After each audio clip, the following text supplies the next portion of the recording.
It's the Full Court Press with Eric Franson and Jason Walker. Welcome back to the to the show that we're doing right now. Following the local teams, breaking down the biggest games with in-depth analysis and team interviews. There's going to be much higher expectations, sense of awareness of what we bring to the table.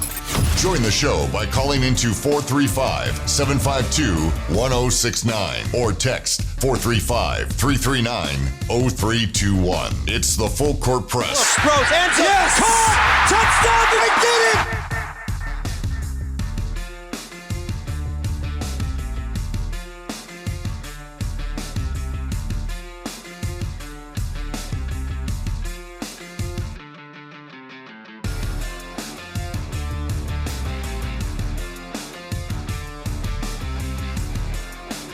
Good afternoon and welcome to the Full Court Press.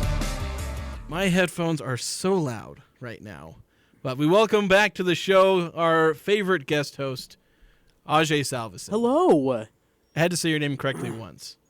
Why?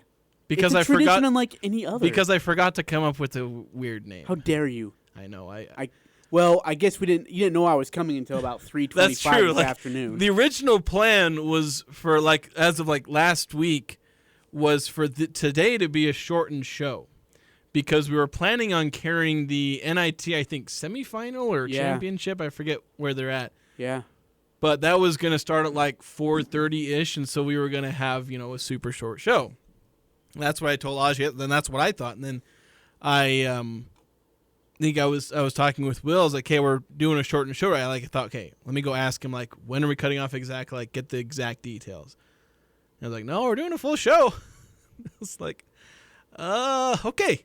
So Here we are. So at 2 o'clock or 2:30 or something like that, I'm begging Ajay to come on the show. Oh, you didn't have to beg me. It was just one question. I was like, yeah, absolutely, I'll be there. Very reliable. So glad to have you back on. It's been a long day, though. Yeah, it has. You've had a long day, so I feel bad. I probably owe you dinner or something. Dude, I get to hang out with Jason Walker on the Full Court Press, and you're awesome listeners, man, so no complaints. This was quite the historic day. I think it kind of, as when Doug Hoffman, the media relations director, was starting to talk, dude, it finally hit me how historic today was. That a women's and a men's head basketball coach were going to be introduced in one press conference. Yeah, I feel like it has to have happened at some point before. Not for Utah State. Yeah. But somewhere. But obviously, you never really hear about it. No. It's usually would be quite the coincidence for the men's and women's team, unless something just disastrous happens in the athletic department. You have to clean house of everyone. But, it was morally just a coincidence. The Utah State was hiring a men's and women's basketball coach pretty much at the same time. But it is a monumental day. I mean, Diana Sabo is using terms transformational day. It's it's a new day, all that kind of stuff. And it is. These two teams are in a crossroad. Women's basketball perhaps more so than men's basketball. Oh, absolutely. Because the men's side are, they're carrying on a tradition, come hell, high water, no matter what coach they have, they're going to keep winning, apparently. That's what they've decided.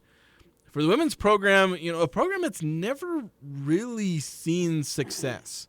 They've struggled. They've had their program, I think, for one point, was canceled for 15, 20 years. Yeah, revived in 2004 under Reagan Pebley. Yeah, and she had a decent amount of success, but then she got hired, she got the men's basketball coach treatment. She got hired somewhere else, I believe, wasn't? Yeah, she got hired by Fresno State, then went to TCU, and then she left after that. And I think I don't know where she ended up now. She's leaving TCU, though. Yeah, she's had a pretty decent amount of success. Yeah. Kind of began that at Utah State, had some successful players, and that's probably the most success that I've ever, just looking back at records and stuff. I mean, Finkbeiner had a little bit of success, but not NCAA tournament and stuff like that. He had a couple winning seasons. They randomly had a run the CIT, I think it was, or they won 2 or 3 games in one of the lower postseason tournaments. Sure. And so and that was, I think, one of the 2 or 3 years where Finkbeiner had winning seasons. But his teams were never bad. They were just kind of mediocre. Sometimes they were decent. And so this is a program that for 10, 15 years has not really seen success. Right now is kind of the low of the low. But yeah, you're hiring a new coach, trying to figure out what's going on, and obviously for the men, we've obviously put a lot of focus on them with the transition that they keep having to go through year after year, and just how crucial this offseason is, because if they can keep this roster together, they're probably the preseason favorites. Boise State might be. I don't think Boise State will be. If you lose Akbo, you lose Max Rice, you lose... Are they graduating all those guys? Yeah. Like, they're losing everybody. And San Diego State loses Butler, Ledee, they lose Trammell. Like, that team's going to be losing a lot of guys. Colorado State loses Isaiah Stevens. New Mexico loses Jalen House. And, I mean, I think they keep Toppin. I don't know. I think they keep Dent. I don't know. But even so, like, I don't know where that team's going to stand. Utah State, if they get these guys back, and I would strongly imagine they will, I think Mason's coming back. I think Josh coming back. I think Ian's coming back. You get these guys back and you run it back, this team's going to be very, very good. And you're right, Jason. It's hard not to vote them preseason favorite number 1 in the Mountain West Conference. Yeah, I think most people would, because you'd have the returning player of the year, returning sixth man of the year, a guy who in most seasons probably would have been freshman of the year. Yep. But you also had Deaton Thomas and JT Toppin, so Mason wasn't really going to sniff that award because of how spectacular those two guys are. But even with the new coach, you'd have to love their their resilience if they keep, and that's where Calhoun's job gets the most difficult for these, or really it's the most crucial. I mean, I wrote a whole article on it. Like, Coach Calhoun's most important job wasn't the press conference. It's not prepping his first game plans. It's not prepping his non-conference strength of schedule, trying to get ready for the season. It's 100% recruiting the guys that he has on his roster. It'll look a little different for Coach Brooks. He's going to have to figure out how to put together a roster. There's already several players who've entered the transfer portal. We'll see what he can pull off. I'll say this. They've entered the transfer portal, but they want to stay here. They're entering the transfer portal because just in case Coach Brooks looks and says, hey, look, I can't find a spot for you right now. I will help you find somewhere else to play. And so a lot of them have entered that portal just for that reason, in case Coach Brooks says, but they want to be here. The problem is it's hard to vouch for yourself to be here when you had the season that you did. And he's already noted, and he said, I've seen the film. I've seen this team. I've watched the film. I have an understanding of where this team is, what the weaknesses are, and the changes we need to make. And there's a lot of them they need to make. A lot of adjustments they're going to have to make. So, yeah, it's a full rebuilding effort. And I know I actually ended up asking him, and they had the introductory press conference today, and obviously that's kind of the big news we have right now. And if you guys want to join on the show, if you had a chance to watch it or be there, I actually met one of our regular texters. He came up and said hi to me, so thank you very much for coming and saying hi. It was 9952, I believe, was the one who came and said hi to me. Oh, really? So I've now met... Jason is famous. I know. I've met at least 3 of our texters now. At least 3 of them. That's awesome. Maybe more. But we have people coming into the studio. Oh, shut up. I got to say hi to this guy. Yeah. All right. Yeah, I'll keep going. Ajay's going to go say hi to some people, some visitors to the studio. But, yeah, like, we had this introductory press conference, and it was important because, like, I think I was saying yesterday, like, I didn't have an impression on these guys because all I'd seen are pictures, testimonials, endorsements, whatever we're calling them. And so I wanted to get an impression, okay, what is this guy like in person? I mean, they came up afterward and said hi to me, to all the reporters. It wasn't like they singled me out and said hi, but since we were the reporters asking questions, they came up, shook our hands. They obviously did the same with a lot of the fans. They weren't shy about going up and saying hi to fans and talking to them as well. And the impression you get, and this is something that Diana Sabo talked about in getting these coaches, is, getting high energy guys. And that's the impression you got out of both of them, is that they're high energy. It's not like they're running around, yelling really loud like in the press conference, but that you can tell they're high energy guys. They like styles that are fast but smart. And that was actually language that Coach Brooks used, where he wants to play fast, but he wants to play smart. And that's something that you like to see emphasized, because I've seen coaches in different sports and at different levels. I mean, heck, Kayla Ard came in, talking about going fast. And everyone likes to talk about going fast and how fun that is, but you got to play smart too. Well, okay, so and when he says smart, he means several different, and he was kind of specific in some areas. You can't turn over the ball 23 times a game. You just can't. They were playing BYU, and they're down 6. They're down 6, Jason. 4 straight turnovers, no points. In the third and in the fourth quarter, 4 straight turnovers, no points. Down 6. You make buckets on at least half those possessions, man, you're in a ball game, and BYU probably tightens it up. Like, they had that game to win. The New Mexico game, they're up 3 at half. We come out of the half, Utah State turns over the ball, like 4 out of their next 5 possessions. New Mexico goes on a run, and it's starting to pull away a little bit. The turnovers were a huge problem. Coach Brooks saw that and said, we have to be there taking care of the ball. The second thing, and this was so key, and Coach, not about to call you Coach, but Jason, when I talked to Coach Lindsey Woolley, the interim head coach of the team after Kayla left, or was dismissed, Lindsey said something very similar. The conditioning was not good. You can't have players, when transition, teams would run on this Aggie team over and over and over and over again because they just couldn't play catch-up. And you're just dog-tired. And so what I like is Coach, we got to get our conditioning in order. We got to start taking care of the ball. He did talk about how he's going to be playing a lot more players, too.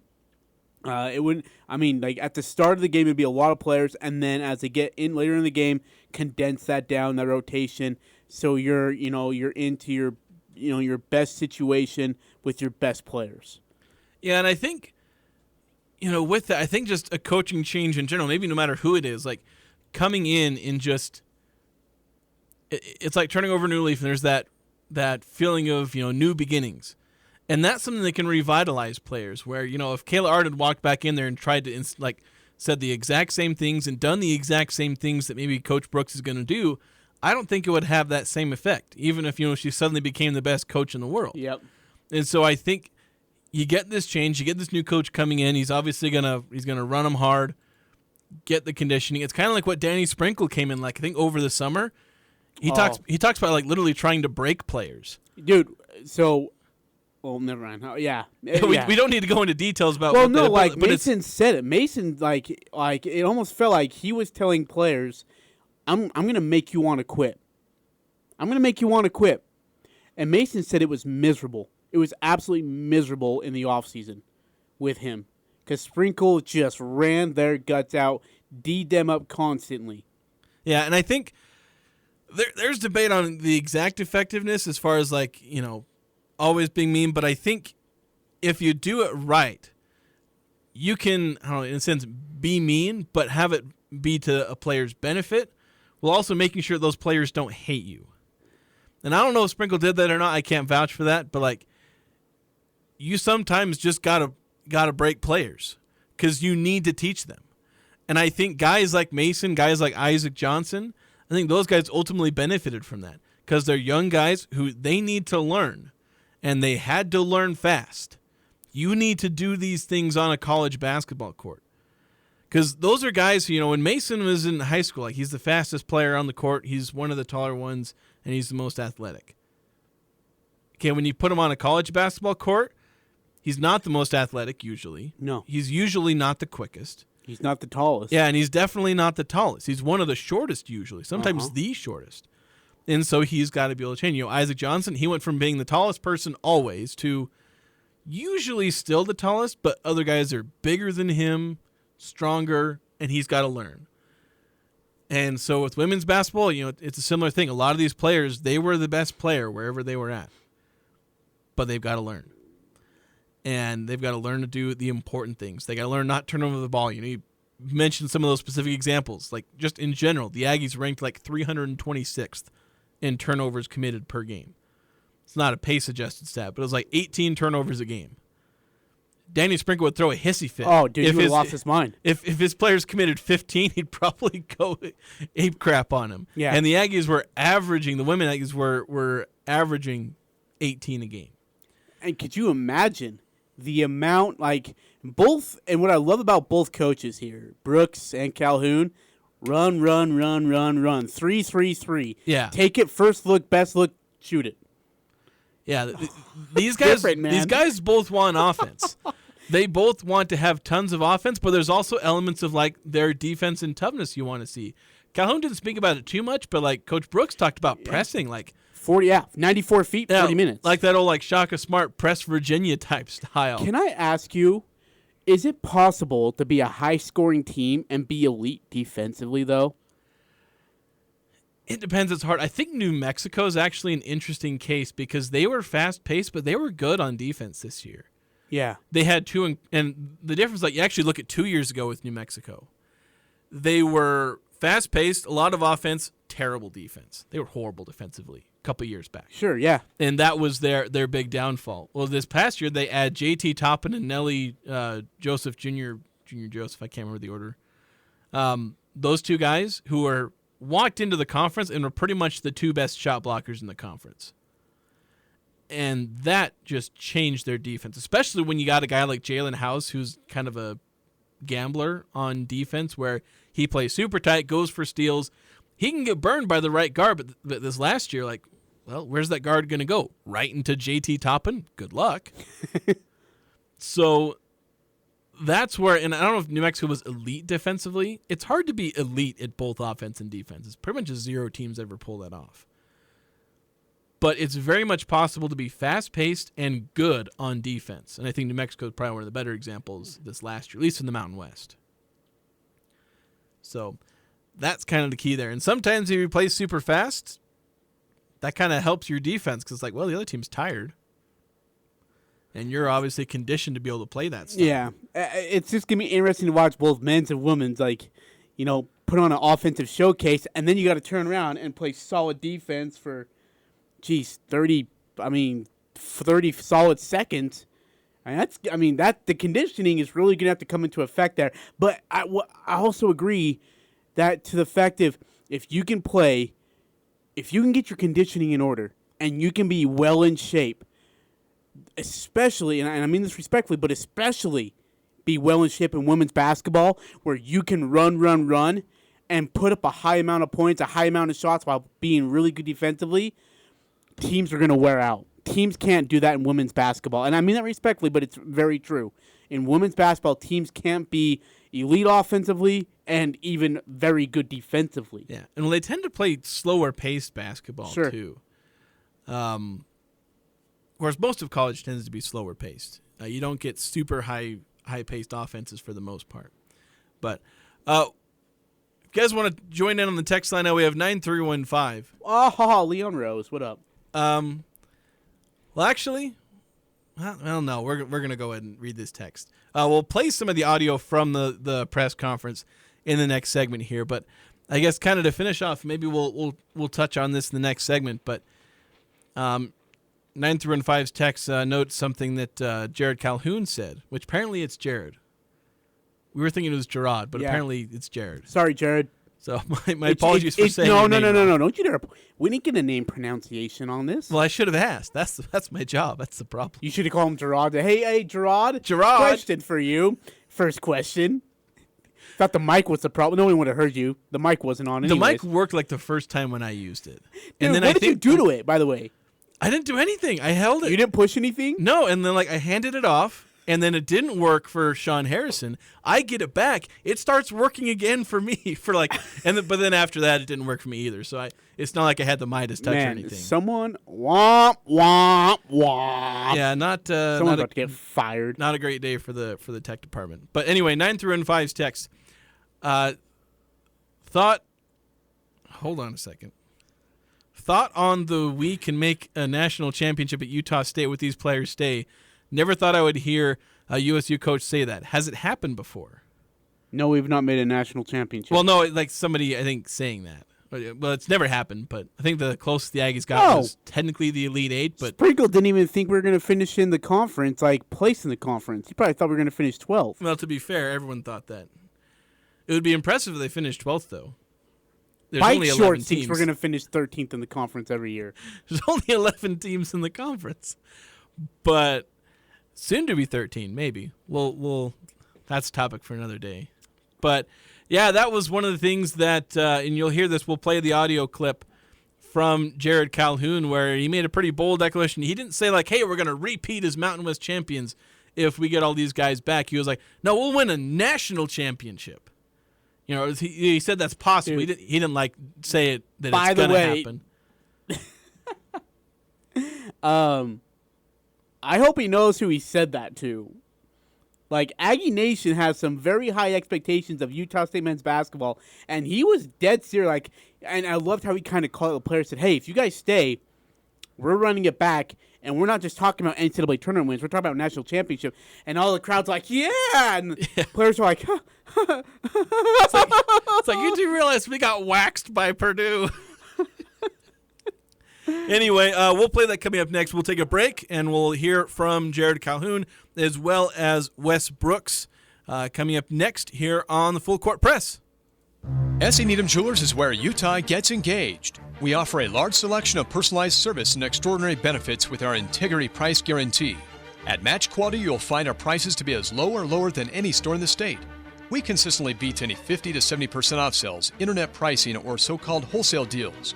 In fact, we even price our diamonds at internet pricing, so you'll get S.E. Needham quality at internet prices. Open Monday through Saturday 10 to 7, where Utah gets engaged. S.E. Needham Jewelers, middle of the block, at the sign of the clock. Do you have a backup generator, or have you explored the options of adding one to your home? Generac backup generators will keep your home or business safe and cool during the summer months if the power goes out. Do you already have a system? Golden Spike Electric can service it for you. If you don't have one, Golden Spike Electric can find the right model for your needs. Find them online at gsegenerators.com or call 435-257-3016. Golden Spike Electric and Generac, power you can count on. What can a business technology partner do for you? Well, a great one like Les Olson IT will help you become more efficient, more secure, and help you stay on top of your network. Plus, they have all the products and services you need. Computers, servers, business telephones, surveillance cameras, office applications are just the start. Les Olson IT's network cabling team can help you build a network from scratch or improve your existing network. Learn more about your office technology partner at lesolson.com. Les Olson IT. Rely now on a York Affinity Premium Comfort System to keep your home cool and comfortable. The new Affinity systems are smarter and more connected and more efficient than ever before. And you can cut your energy costs by as much as 50%. Call Advanced Heating and Air Conditioning, your local York dealer, to schedule a free system evaluation. Advanced Heating and Air Conditioning showroom is west of DI and online at advancedheating-ac.com. We're not comfortable until you are. Advanced Heating and Air. Attention artisan eyewear fans. Crystal Vision is gearing up for their annual trip in search of 2024's latest eyeglass frames. To prep, their shelves will be undergoing a major transformation to make way for the new and upcoming styles. Crystal Vision is offering 50% off select current styles of handcrafted eyeglasses. Don't miss your chance to be fit by their expert opticians with one-of-a-kind artisan eyewear at a fraction of the price. Craftsmanship, detail, and savings. It's all waiting for you at Crystal Vision on 14th North or crystalvision.com. Here's Chad Norton, the lawn doctor, with a tip for your lawn. Green grass will be here soon this spring. We are excited to continue to offer our 2-service soil enrichment package. Here's what our customers have noticed: improved water retention, reduced compaction, stimulated root growth, and an increase in nutrient and fertilizer uptake, resulting in a greener and healthier lawn throughout the season. Sign up early and get the second service half off. Watering help, weed, fertilizer, and pest control. Call the lawn doctor at 753-LAWN or go to lawndoctor.com. With 64 games in the books, UConn, Purdue, NC State, and Alabama now converge on Phoenix, with just 2 more wins needed to claim the 2024 NCAA Men's Basketball Championship. Tune in this Saturday to hear Westwood One's exclusive coverage of the NCAA Final Four. Pre-game begins at 1:30 with tip-off at 2:30 on Sports Talk Radio, 106.9 FM, 1390 AM, also streaming online and the Fan mobile app. It's the Full Court Press, weekday afternoons from 4 to 6 on Sports Talk Radio, 106.9 FM, 1390 AM, The Fan.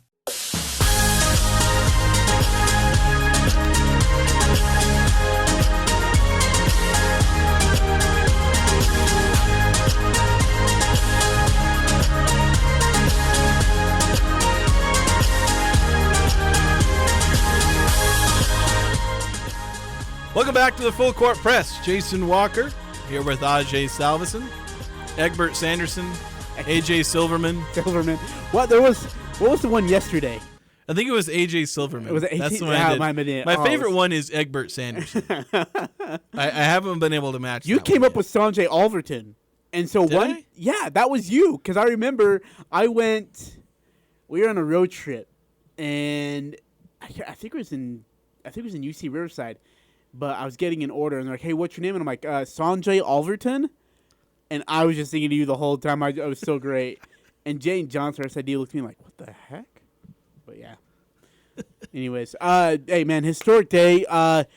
Okay, tell me, this men's basketball team with the roster as it is. Okay, hypothetically, right now, let's stay with that. I would imagine a lot of the guys. Mason's going to come back. Ian, Josh will come back. Osborne, I think, is the one on the fence, just trying to swing him over to the right side to get him over here with us. Imagine that roster back. Jason, can they be a high-scoring basketball team in your opinion? It's tricky because it's still a team that doesn't have a whole lot of good shooting, like three-point shooting. Yeah. Like, Mason can probably improve he has a history of, like, being a decent three-point shooter. Sure. And, like, in the last third of the season, I think it was the last 13 games, he shot 35% from three on low-ish volume, sometimes decent volume. I think he maxed out at, like, 5 attempts in a couple of games. So he's going to improve.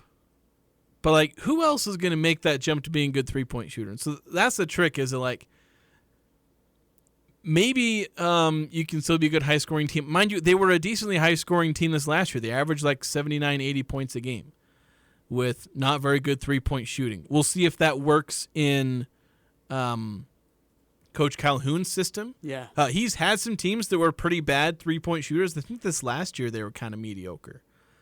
So I'm not so they can be this like high-powered offensive team, but I think they'll be a good offensive team. Like, there's good offensive players. Ian's a good player.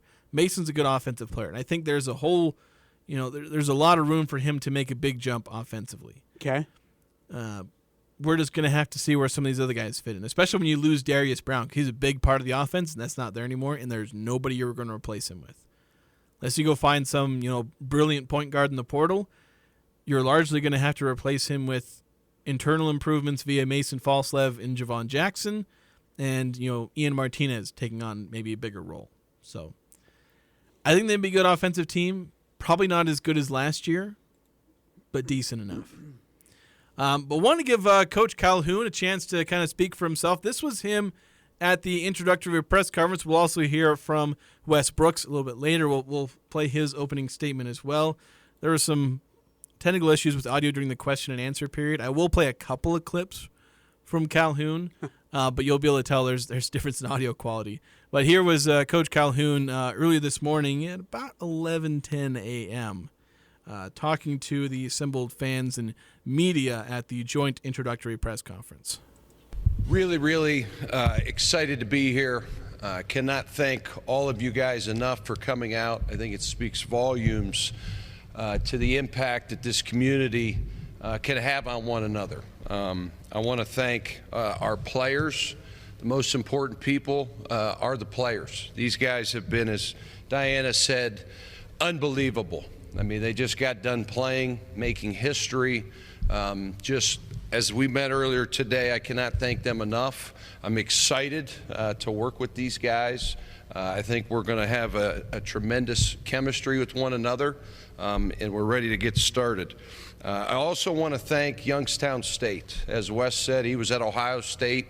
I was at Youngstown State. I can't thank President Tressel, Ron Strollo, Rocky Nolfi, the entire Youngstown State community. The way we do things here, and I think you guys will learn really fast, we pour into this community. One of the things that Diana was looking for in this search is somebody that's going to be out in the community, right, at different events, sporting events, anything that you guys have that you want our basketball program to do. I'm here to tell you we're going to jump all in. And the environment, the impact that you can have on people is tremendous. But I will say this, I was involved in a couple searches, and Paul can attest to this, and my wife can attest to this. And I told our players this, back on the East Coast, the conference games here are much later. The Aggies became my favorite team last year. I told Coach Sprinkle this 2 nights ago. We talked for an hour and a half. I fell in love with this group of players. I told these guys if they come back, they run it back, we can win a national championship. I truly believe that. I got hooked on these guys and the fan base. But as we went through this process, one thing that drew me to this place was Diana. Her leadership, her vision. My wife said, you finally met your match. And I think you guys are going to realize Coach Calhoun goes 100 miles an hour, whether it's fundraising, being in this community. Logan fits us. As we drove in here last night, we said, this is a little bit like West Virginia. The mountains are much prettier out here, but we feel at home. And I think that is so important. So why Utah State? This is not a rebuild. This is a reload. We want to reload our talent. We want to develop our talent. And we want to have a style that fans gravitate to coming into the Spectrum. I cannot thank all of you guys for coming out. I know the expectation level around here. I welcome that. I welcome that. I want to take that head on. I understand the expectations of this program. All the coaches, all the former players had a chance to reach out to a lot of those guys. One thing they constantly said was how special Logan is and how special the Spectrum is. You get goosebumps as you go in there. You guys, the herd, cannot wait to meet you guys. Whatever you need from me, I'm here for you. That's how we do it. You know, as far as people always want to know style, what's your style? My style is pretty simple. We want to play the right way. We want to stay connected. We want to find, keep advantages on the floor, whether that's a post up, a ball screen, an off ball screen. We want to be on the attack. We want to score in the 80s, right? We want to have a fun style to play. And I, like I said, we're gonna get a chance to meet all of you guys here today. The door is always open. I'm a people person, and I cannot thank you guys enough for coming out. The next 48 hours are going to be very crazy. What excites me is the relationship I get to build with these guys. They've been awesome so far, and the goal here is quite simple. Let's win a national championship. Go Aggies.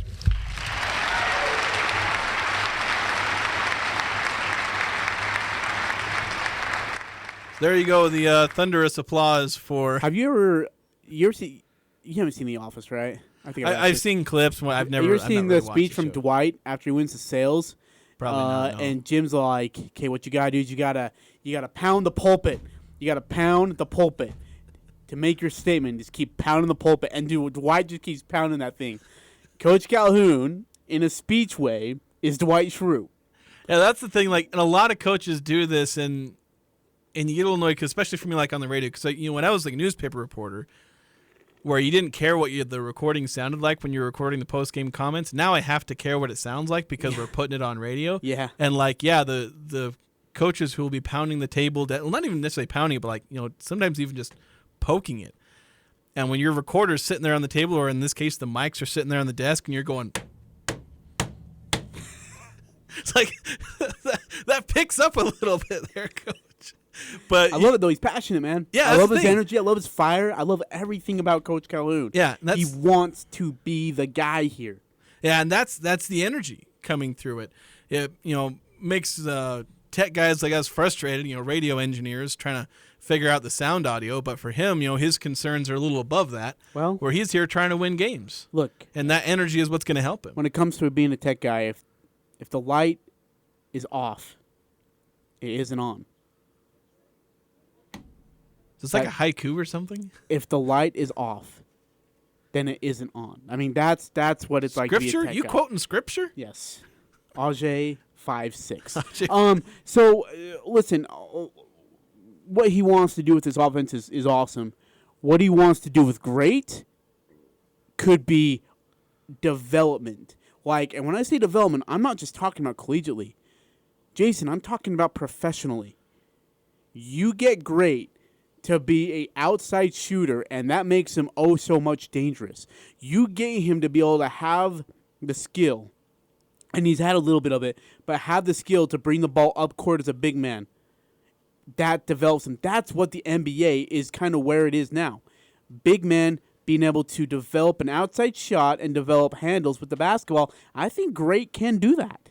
Yeah, and that's one thing. Like, I started prepping an article that, depending on how many players stay, I'll be releasing something about like one thing that every player needs to improve. And it's maybe something I'll use as a radio topic as well. I'm going to have to wait until like May to see which players are sticking around before I can publish anything like that, because I don't know until then. Yeah. But like the thing for Osobor is like, become a 3-point shooter. Like, he's not going to develop a whole 3-level scoring, bag in one off season. But like you saw with Jaden Ledee, like how impossible to guard he was. Like, if there was a player in the Mountain West who was perfectly suited to guard Jaden Ledee, it was Great Osobor. A guy who was just as fast, just as big, just as agile. And Ledee dropped, like, in 2 games, he dropped like 40 points on him. Like 18 points one and then like 23 the other or something like that. Or maybe it was 20 plus in both games. But like, even with the perfect matchup defensively, Ledee, what he had was a jump shot. It's ugly as heck. Or I shouldn't say ugly. It's just weird, but it worked. Yeah. It worked, and that's all that mattered. It doesn't matter how ugly your shot is if it works. And Jaden Ledee got it to work. It looked kind of flat, weird release, but whatever. It went in, and that's what mattered. And it made Ledee, honestly, that's kind of the big difference between Ledee and Osobor this year. And that's why, partly why Ledee was an All-American and Osobor was on a couple of All-American ballots, is the fact that made him completely unstoppable. They both had that element of, in the post, they're impossible to guard. They draw a bajillion fouls. But Ledee could hit outside shots. You could see with Osobor, especially the way, like, he'll be out there on the perimeter and he'll put the ball on the floor and just blow by who's ever guarding him. But they were able to sag off him by 6 feet because he's going to miss that three-pointer. They will take that three-pointer every day of the week. But if he starts making those, even if it's like 31%, like that makes him unstoppable. Because then you have to guard him at the three-point line, and he's just going to drive by you. He can add some passing in there. He's got that spin move when he's driving. It'd be fantastic. And I think with that, like, he's got, you've already talked about it, he's already got all the other parts kind of put together. Develop those 2 main keys, and that makes that team not just great, but that makes the rest of the team that much better, because then Great is able to set up other guys around the court. Mason, Josh, I mean, it just creates so much more flexibility, and it makes him so much more, what's the word? It just makes him better all the way around, and I'm excited to see Great develop, and he's got some tools and resources, thanks to Coach Calhoun, that he can do that. A couple more texts coming in on the Full Court Press text line, 435-339-0321. By the way, I think I actually missed one of 9-5's texts. Says, the Bear Lake Bear on the show. Great choice. Why did you read it? Just because I have to. I'm contractually obligated to read everything that comes over the text line. Not really, though. 5374 says, with how good we've been lately, what's the new standard for wins out of a coach yearly? That's the thing is, I mean, he's talking national championship, and I think you're like, look, dude, like, the Aggie fans, they take the basketball serious here. Might want to just, we're going to hopefully continue to compete in the Mountain West Conference and continue to hopefully move on in the NCAA tournament and rise, above the second round. Like, make that a goal. He's saying national championship, and then he doubled down on it. Yeah, Ajay, you got to shoot for the moon, and even if you miss, you will land among the stars. You ever seen Gravity? Because freaking Sandra Bullock dies. Okay? Yeah, you shoot above the moon, you go past the moon. I'm taking inspiration from the wall in my elementary school library. It's like, what's that movie in space where they have to whiplash him back around, and like if they miss the Earth, they are going for death. They're going for limbo in space for the rest of their life. Okay, that's what we were doing here. Like, it's Gravity. That's the movie I was thinking about. Anyways. Yeah. 8968. So it'll be fun to see the Aggies with some offense, especially at the end of the game. Yeah? Especially at the end of the game. Well, I'd like to see defense at the end of the game. That's always. Yeah. You obviously need to see offense, and the Aggies won a lot of games with some great offense at the end of the game. Hey, we did. Our offense, we had one play. It was called give the ball to Darius Brown and get the fetch out of the way. Pretty much. It was a pretty successful play. Yeah, I was going to say. We need to take another break. We have more texts coming through. We also want to hear from new women's basketball head coach Wes Brooks, and his thoughts on coming to a program in a much different state than the men's program, but he's obviously optimistic about what he can do with the women's program and trying to turn it around. We'll have that coming up next here on the Full Court Press. Devotion to country, service to Utah. Brent Orrin Hatch had a front row seat watching his father serve our state faithfully in the Senate. A constitutional conservative and lifelong Republican, Brent Orrin Hatch is a champion for the rule of law. He's running for Senate to stop this lawless president from destroying our country from within. Hatch will fight to secure the border once and for all and take on Mexican drug cartels to halt the flow of deadly fentanyl. Brent Orrin Hatch knows the national debt is just as big a threat to national security. Hatch won't rest until the budget's balanced and won't cave to the big spenders in both parties. Pro-life, deeply committed to religious liberty, rock-solid Utah conservative. Brent Orrin Hatch for Senate. Paid for by Conservative Outsider PAC, which is responsible for the content of this advertising. Not authorized by any candidate or candidates committee. www.copac.us.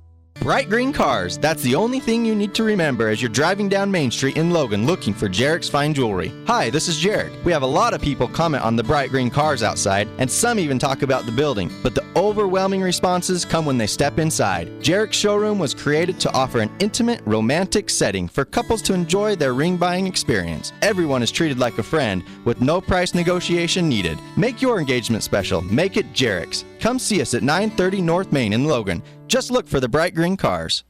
The Sportsman on Main Street is loaded with great clothing, shoes, and equipment. This is Mark inviting you to come in and check out our awesome store. For 71 years, we have outfitted you, whether you are going on the trail or to the theater. Trust me, you won't see yourself coming and going as we work hard to have some of the most unique clothing and shoes you will see anywhere. If it's a bike, skis, or a unique clothing and shoes, I promise we will take care of you only at the Sportsman on Main Street in historic downtown Logan with tons of free parking in the back.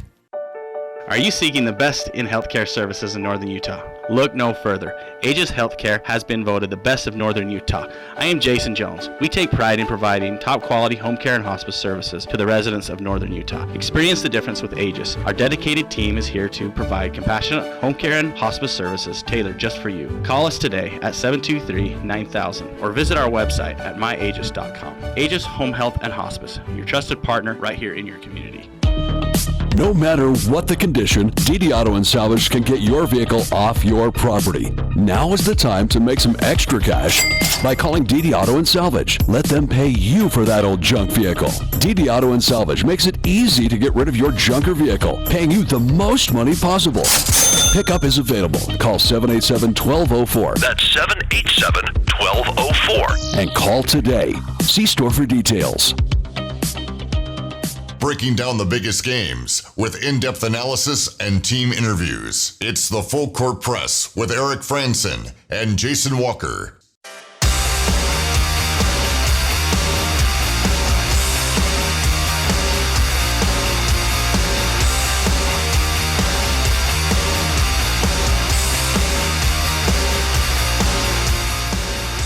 It's the Full Court Press. Jason Walker. I almost called you Eric Franson. How dare you. So, nearly. I told you to come up with nicknames. Don't you dare abuse that privilege and call me Eric. How dare you. Well, it's like that's what I'm used to saying every time I come on. It's Jason Walker, Eric Franson. But you got Ajay on the show. So we'll be here, I think, today, and I think the plan is to have you tomorrow because Eric's going to be out of town. So look forward to the best takes in town from Ajay Salvesen. You're going to love my jazz takes. Oh, I yeah. You avoid the topic yesterday. Yeah, I know. Don't you dare. I've got it on the schedule. You might get away with it today, too, because we got basketball for Utah State. But tomorrow, Jason. We might get to it. It's on the schedule for the second hour. You Jazz fans are about to get a real dose of the Salverton and his realism. And I was right. You're welcome. Speaking of realism, actually, I don't know what this has to do with realism. Utah State women's basketball head coach Wes Brooks. He is for real. Yeah, he is for real. Also, like from the very first impression I got, which was looking at his picture on his Ohio State profile, I immediately liked the dude. Like, because he has that $1 million smile, and then in person is like energetic, fun. The funniest thing was watching those two reacting to the Scotsman when they started playing it, and then trying to follow along. Like Calhoun looked completely bewildered, and Brooks was like he caught on sort of quickly, and they're both having some fun. Should ask him about it. But want to hear from Coach Brooks. He had a chance to, obviously, he had his time to talk. It's his first time being a head coach, and here's what he had to say about taking over the job at Utah State University after 20 years as an assistant coach at a bunch of different places. Good morning. Good afternoon. I want to first start and say I want to give honor and thanks to God for a wonderful opportunity, my wife, Johanna, and my daughter, Elsa, for their love and support every day. I also want to once again thank our athletic director, Diana, and President Cantwell for giving me the opportunity to lead the Utah State women's basketball program. I am excited, and I'm looking forward to establishing a program that everybody here can be proud of. Our goal will always be to win championships. I'd be remiss not to thank The Ohio State University, Kevin McGuff, Gene Smith, and Kerry Hoyt for helping me prepare for an opportunity like this. I also want to thank the wonderful staff that I've been a part of the last 3 years. We had an incredible run. And finally, I'd like to thank my agent, Mike Harrison, Harrison Sports Management, for all his help throughout this process, as well as all the coaches who've helped me get to this point throughout my career. My ethos as your head coach will be guided by my faith, family, and doing what's best for Utah State University and our players. You can expect us to play hard. You can expect us to play fast. You can expect us to play smart. You can expect us to play together. Our players will be engaged in the community, and we understand the importance of being role models and inspiring the next generations of athletes. Every day, the staff and I will look to empower, compete, and conquer. We empower by building and developing the skills of our student athletes so that they can go out and conquer on and off the court. Despite the changing landscape of college athletics, I still believe about preparing the student athlete for 4 years so that they can be successful for the next 40 years of their life. With that, go Aggies.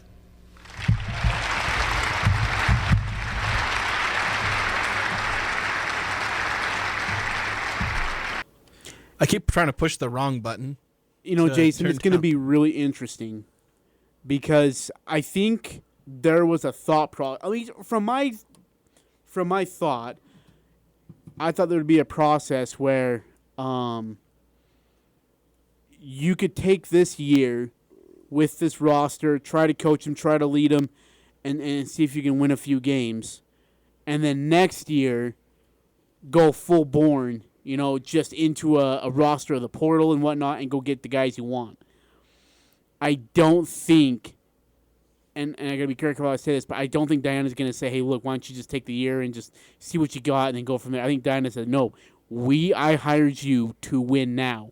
So watch the film, find the players you need to get, and let's go start winning basketball games in this conference immediately.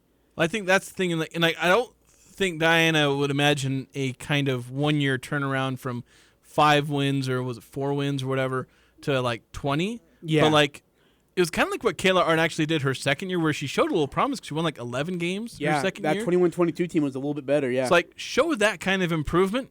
You'd hope for a little more than that, but get to that double-digit wins. But here's the thing, is you can't be getting beat by 45. You can't be losing to Division II teams. You can't be getting, I mean, when I say getting beat by 45, you can't be getting beat by 45, 5 or 6 games in a row. You have to go compete in the Mountain West Conference because I'm sure for Diana, look, as embarrassed as some of those players were, I don't think anyone was more embarrassed about the whole situation than Diana was.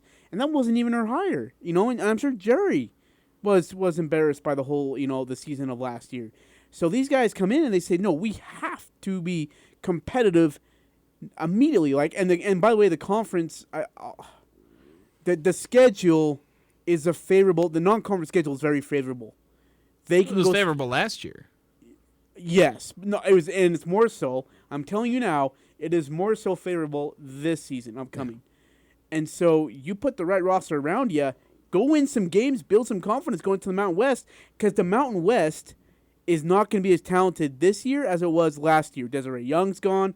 I know Jackson's still there. San Diego State loses 3 gals who are really good. Prohaska, one of them really good. Quezada's gone.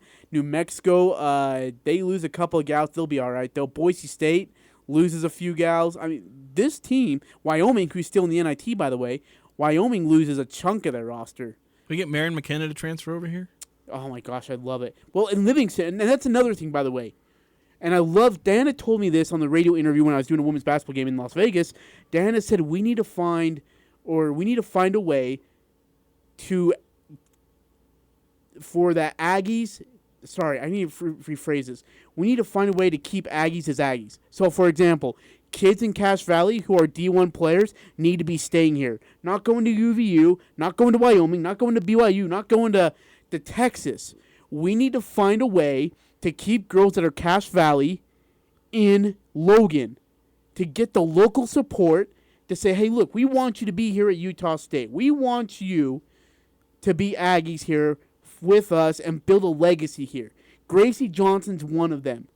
Gracie Johnson's a legacy kid. She wants to be an Aggie. She wants to thrive here. She wants to be successful here. So I know we're at the break, but yeah, I know we got to take a break. I know I'm preaching here, but I'm sorry, but we have to start finding a way to keep local kids to be Aggies and not letting them go somewhere else, especially within conference. Make them want to be an Aggie, and I think the coaches can do that. And I think especially how talented, it's like imagine Manny Martins if he wasn't recruiting Cache Valley girls on his roster. And look at those Cache Valley girls; they were prominent players of this roster that won the Mountain West Conference championship. Yep. We do need to take a break. We'll be back after this on the Full Court Press. JM Mechanical knows spring is sure to make its appearance someday, and when it does, how soon we'll forget the snow, ice, and 0-degree temperatures. 90-plus degree days will take over. JM Mechanical knows how to deal with the extreme temperatures of northern Utah. They know how to replace every type of heating or air conditioning brand. Fast 24-hour service is available in Box Elder, Cache, and Franklin counties with a 100% satisfaction guarantee and upfront pricing. Call JM Mechanical at 563-6267. That's 563-6267. This is Ryan at My Mattress. My wife and I were laughing the other day because she read an article about things not to buy online. The first thing was prom dresses. Dresses advertised versus dresses delivered. Needless to say, what people thought they were getting is not what they got. It's much the same with mattresses. Almost always, buying a mattress online ends in buyers being let down. At My Mattress, we try to always exceed expectations. Lower prices than online, and better beds. Only at My Mattress. If I offered you up to 50% off a new appliance, you'd take it, wouldn't you? This is Jay with Daryl's Appliance. That's exactly what you get with scratch and dent appliances at Daryl's. These appliances have minor bumps or bruises, but are technician tested and come with a full 2-year warranty. At Daryl's Appliance Exclusive, stop in today to check our scratch and dent inventory, experience the Daryl's difference. Daryl's Appliance, west on Airport Road. See Daryl's Appliance in beautiful downtown Benson. This is Nate Lamson with Valley Office Systems, your home team when local matters. Valley Office Systems is your local provider for all things office, copiers, printers, furniture, and document management. Proudly serving Cache Valley since 2007. Visit valleyofficesystems.com. Intermountain Budge ENT Clinic has an experienced and caring team of physicians and staff to assist you with all of your ear, nose, and throat concerns, including head and neck surgery. Doctors Kaiser and Wilson and their staff at Intermountain Budge ENT Clinic will work together to provide excellent care and support throughout the entire surgery process, from your pre-op visit to your full recovery. And they accept all insurance. For more information about Doctors Kaiser or Wilson, search Budge Clinic ENT or call 435-716-1420. Local care with Intermountain expertise. Northern Utah and Southern Idaho's home for sports. It's the Full Court Press on Sports Talk Radio, 106.9 FM, 1390 AM. The Fan.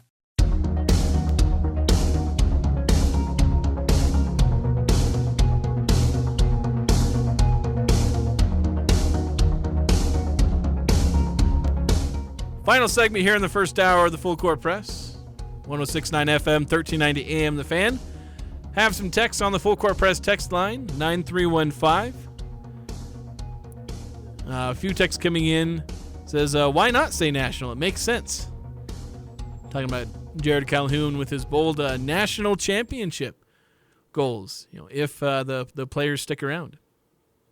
Also sending in saying he did say add 2 or 3 more players, having it can be a national championship. This makes the best recruiting tactic.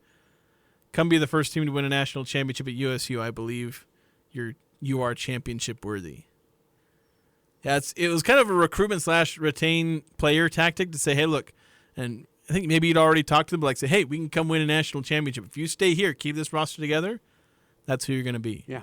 So lots of potentially good things for this Utah State men's basketball team. That'll do it for us here in the first hour. We'll continue this discussion about men's basketball, women's basketball, and even talk a little high school sports in the second hour here on the Full Court Press.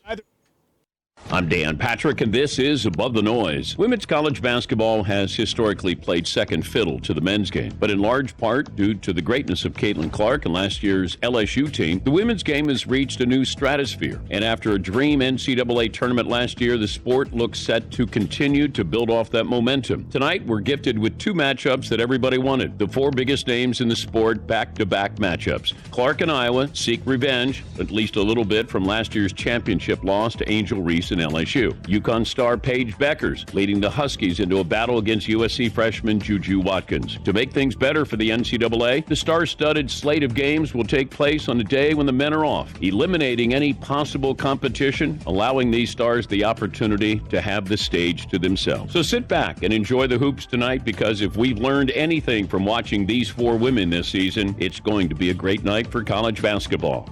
I'm Dan Patrick, and this is Above the Noise.